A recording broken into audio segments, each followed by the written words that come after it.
Assalamualaikum warahmatullahi wabarakatuh. Kami dari kelompok 5 yang akan mempresentasikan tentang hasil kerja kelompok kami, yaitu tentang pemberian kemoterapi pada anak, mata kuliah keperawatan anak dengan dosen pengampu Bu Yusnita.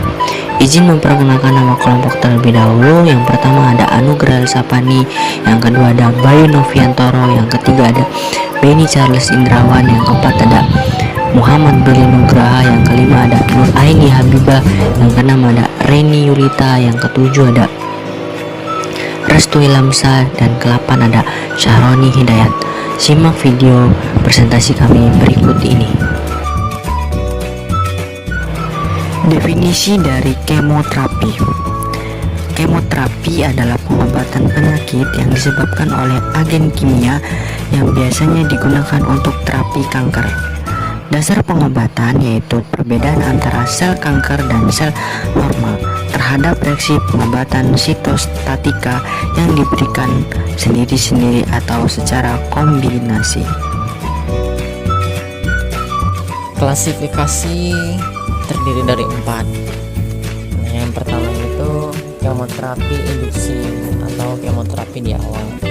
Terapi dengan obat yang diberikan sebelum pembedahan atau terapi radiasi disebut kemoterapi awal atau induksi. Terapi ini diberikan untuk mengecilkan tumor sebelum Anda menjalani pembedahan ataupun terapi radiasi. Nah, terapi yang kedua yaitu terapi adjuvan, yaitu kemoterapi yang diberikan sesudah operasi, dapat sendiri ataupun bersamaan dengan radiasi, dan bertujuan untuk membunuh sel yang telah bermetastase. Yang ketiga, kemoterapi neoadjuvan, ada induksi kemoterapi sebelum radioterapi. Dan yang terakhir yaitu kemoterapi paliatif, dilakukan untuk mengurangi ukuran kanker ataupun mengurangi gejala yang ditimbulkan kanker tersebut, bukan untuk menyembuhkan dari kanker. Dalam beberapa kasus dapat memperpanjang usia hidup pasien-pasien kanker. Dan itu dia 4 dari klasifikasi kemoterapi. Adapun tujuan dari kemoterapi adalah 1. Mengobati, 2. Mengendalikan, 3. Sebagai perawatan paliatif, 4. Mencegah penyebaran kanker, 5. Menyembuhkan penyakit kanker dengan menyeluruh, 6. Memperlambat pertumbuhan dari sel kanker, dan yang terakhir mengurangi atau meredakan gejala karena kanker. Cara kerja kemoterapi. Yang pertama, menyembuhkan kanker. Kemoterapi dapat menghancurkan sel kanker secara lengkap hingga tidak dapat lagi terlihat. Yang kedua, merawat kanker.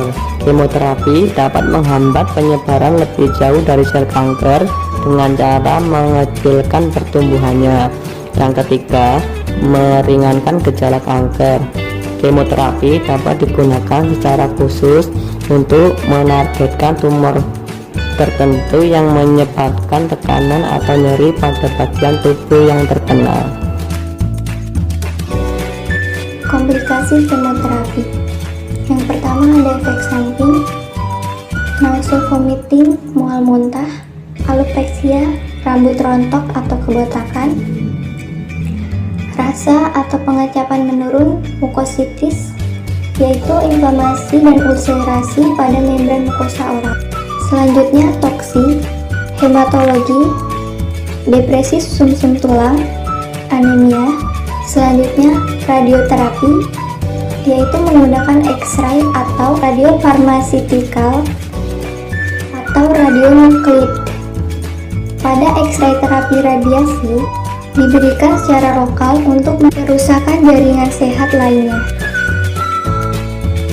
Kemoterapi adjuvan termasuk kemoterapi dosis tunggal, diperbaiki dengan pemberian secara kombinasi.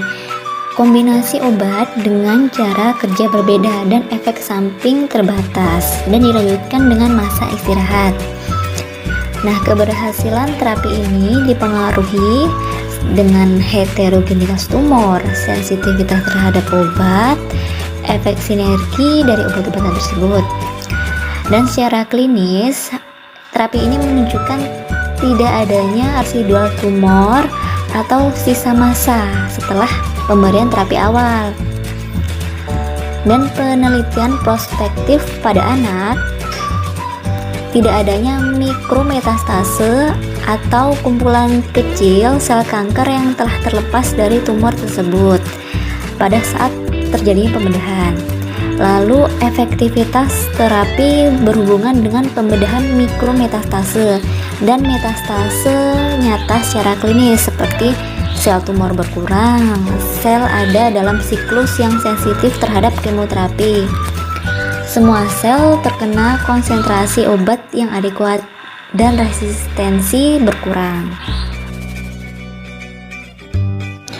Kemoterapi preoperatif, satu disebut juga neoadjuvan, banyak digunakan untuk mencegah masalah pada operasi, misalnya ruptur tumor Wilms di tengah operasi.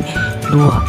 Keuntungannya adalah operasi lebih mudah dilakukan, tumor dapat diangkat secara utuh, rendahnya insiden sequelae.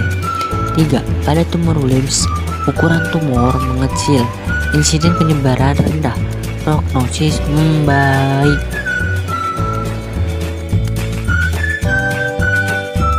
Oke, selanjutnya kemoterapi dosis tinggi, yaitu ada dua. Yang pertama agen alkilasi, yaitu bahan terbaik untuk kemoterapi dosis tinggi selama toksisitas ekstrameduler relatif rendah.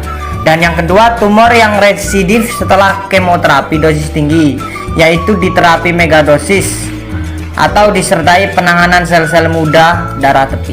Oke, terima kasih. Itu dia tadi presentasi dari kelompok 5. Kami akhiri. Wassalamualaikum warahmatullahi wabarakatuh.